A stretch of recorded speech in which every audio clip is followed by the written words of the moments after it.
A carta a Laodiceia era a cidade, e lá na Turquia, quando você tiver a oportunidade, você vai ver, o Sayão, já cruzei com o Sayão várias vezes ali com grupos do Sayão. Laodiceia é um paradoxo, porque Laodiceia, ela tinha a maior produção têxtil de toda a Ásia Menor. Toda a produção têxtil. Eles produziam um tipo de lã escura, de cabra, e essa lã era caríssima. Então a moda na época era produzida em Laodiceia. Mas era pra roupa, não pra pergaminho. Não, pra roupa. Era lã mesmo. Porque lá na Turquia tem um lugar... É pérgamo. Mas aí é o couro. Exatamente. Não, aqui era lã pra roupa. E olha que interessante, Jesus fala que ela estava nua. Poxa, falar que uma cidade que produz e tá nua é o cúmulo do... Exatamente, é como se eu pegasse Águas de Lindóia e falasse o seguinte, você tá seca de água, não tem água nenhuma aí. Águas de Lindóia produz água. Esse paradoxo, né? Paradoxo. Era uma cidade tão rica, que o pessoal fazia muita piada sobre a arrogância dos laodicenses. Eles se achavam pra caramba. Eles tinham certeza. São os carioca. Os carioca de hoje, né? Foi ele que falou. Eu falei. Ele que falou. Não, os carioca se acham, não acha? Pô, nada a ver. Aí, ó. São Paulo, pô, tu mora em São Paulo, meu irmão. Eu tenho praia, meu irmão. Nem praia você tem. Mais ou menos assim. Diz que quando tem raio no céu, o pessoal olha pra cima pensando que é Deus tirando foto deles, né? Exato.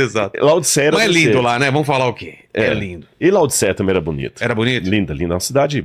Tanto é que quando teve um terremoto ali nos anos 60, não anos 1960, anos 60 do primeiro século, teve um terremoto ali no Vale do Licos e Nero mandou ajuda financeira para cidades que foram afetadas. Laodiceia foi a única cidade que recusou a ajuda imperial. Não precisamos. Ficaram ofendidos ainda. A gente dá conta. Quem que o imperador acha que é? Nós vamos pegar só um dos nossos empresários aqui, tinha um cara chamado Polemos, que ele sozinho mandou refazer todo o estádio da cidade com capacidade para 30 mil pessoas. Entendi. Só um cidadão. O Polemos tinha até moeda própria, de tão rico. Era o Elon Musk da que época. morava lá. Você entendeu? Então a cidade era rica.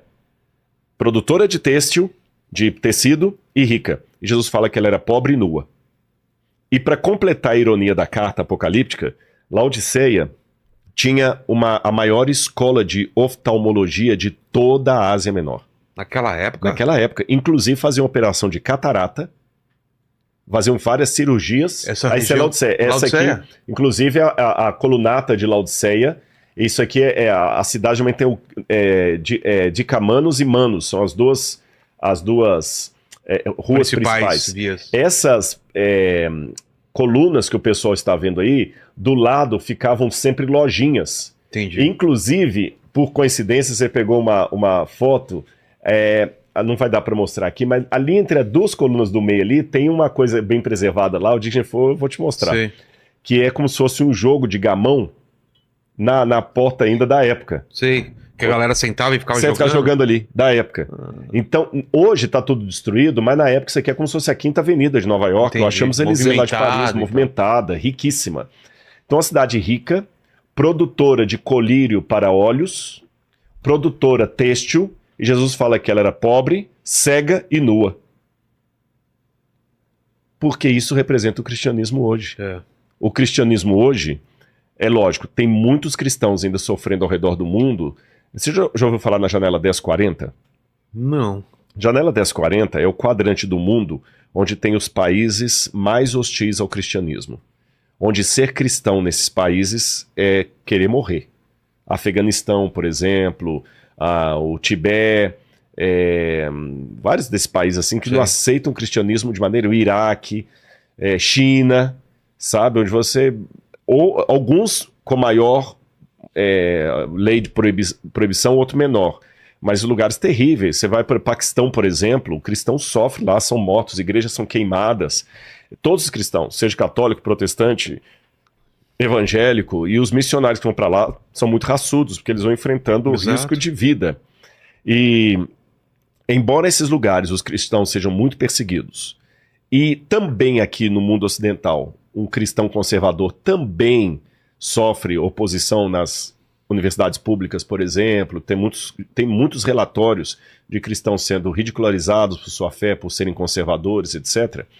Apesar disso, de modo geral, pelo menos na situação aqui do Ocidente, nós ainda gozamos de liberdade religiosa. Tanto é que eu tô aqui no Inteligência, falou que um dos maiores podcasts vistos aí foi o meu, e é sobre Bíblia. Exato. Não é sobre a minha vida. Eu não vim contar aqui da minha nem falar sobre ET, nem sobre... Eu vou falar sobre Bíblia. Ou seja, tem liberdade. E tô voltando, tem liberdade. Você tá usando um crucifixo aí, você sai com ele na rua, não acontece nada. Apesar disso, tem lugares onde os cristãos sofrem. E hoje, então... Aí, a janela 1040 lá. Não, a janela 1040, exatamente. Esse canto aí, olha, esse onde... traço preto, né? Exatamente. É onde o cristianismo tem maior oposição, são os lugares mais difíceis Pega a China também. de ser cristãos. Exatamente. Egito, Arábia Saudita, não tem muitos países ali. Marrocos. Ser cristão aí não é fácil, não. E ali nós estamos falando de uma população de... ali está 1 bilhão e 400 milhões, mas deve ser mais, porque só a China tem... E a Índia já dão quase 3 bilhões aí. Mas são 23% da população do mundo fica aí. Caramba, 23%. Ó. Agora, fora daí, onde temos a maior liberdade cristã, como eu falei, eu estou aqui falando de Bíblia, você sabe que só um crucifixo não acontece nada, é onde nós estamos mais na situação de Laodiceia. Brigando por placa de igreja, arrogância, cristão detonando com cristão na internet. Esse é um moleque, esse é um ridículo, ele não é cristão, ele não é isso, e se achando os tais. Tem até um episódio que narram envolvendo John Huss e um amigo que estavam visitando grandes catedrais na Europa. E o amigo olhando aquelas catedrais cheias de ouro, como as da Europa, que eram lindas na Idade Média, início da Idade Moderna, o amigo virou para John Huss e falou assim, olha quanto ouro que a igreja tem hoje. Não precisamos mais lamentar como Pedro e João à porta do templo, quando falaram para o mendigo, não tenho prata nem ouro. Porque hoje a igreja tem prata e ouro. Aí João Huss falou, é verdade, temos prata e ouro, mas já não temos mais autoridade para falar, em nome de Jesus, levanta e anda. Pô, você tá entendendo? Que paulada, né? Paulada, quer dizer, hoje a gente tem prata e ouro, tem igreja da Compal, tem TV, tem tudo e tal, mas cadê o nosso poder do Espírito, a unidade cristã? Olha quantos escândalos em nome da fé, quantos cristãos, ao invés de se limitarem a defender a Bíblia de acordo com o que ele interpreta, ele gasta o tempo todo só detonando contra o cristão. O prazer dele é ser especialista em detonar pessoas, sabe? Nós estamos no período de Laodiceia, nós achamos que temos tudo e não reconhecemos que somos pobres, nus. Posso contar uma parábola aqui dos três? Essa parábola, inclusive, é verdadeira. Uma vez, numa cidade europeia, havia um lugarejo onde as pessoas tinham o seguinte comportamento, Vilela. Elas acho que até eu contei essa história aqui num dos primeiros podcasts, eu vou contar de novo, porque ela ilustra bem a situação de Laodiceia. As pessoas saíam cedo para o trabalho e elas deixavam as casas delas e caminhavam 4, 5, 8 quilômetros para a lavoura. E passavam o dia inteiro trabalhando na lavoura, à noitinha voltavam, guardavam as ferramentas, tomavam banho, tomavam banho, limpavam o pé ali, e não era banho mesmo, né? Iam dormir, para no outro dia fazer isso de novo. Qual era a rotina? Acordava com o nascer do sol, tomavam de jejum, todo mundo saía assobiando pela estrada 10 quilômetros, 8 quilômetros, até a lavoura, trabalhavam o dia inteiro na lavoura, ao pôr do sol voltavam, dormiam e assim continuava. Mudou-se para aquela cidade um circo, desses circos itinerantes, e havia 2 palhaços ali, o circo todo era apenas de 2 palhaços, e as pessoas riam demais com as palhaçadas que os 2 humoristas faziam. Eles contavam as piadas, davam cambalhota, aquelas roupas coloridas de palhaço, com boneco, e o pessoal ria, e a rotina da cidade mudou, porque agora eles acordavam cedo, iam para o lugar lá na lavoura, à noitinha voltavam, antes de dormir, assistiam o espetáculo, e depois que assistiam o espetáculo, ia todo mundo para casa rindo, até segurando a barriga de tanto rir, para no outro dia fazer tudo de novo. E enquanto eles estavam trabalhando, assim, não veja a hora de chegar lá, qual vai ser a piada que os palhaços vão contar hoje à noite. Aconteceu que um dia, enquanto as famílias estavam trabalhando na lavoura, o mato em volta da cidade estava seco e de fácil combustão, e começou a pegar fogo.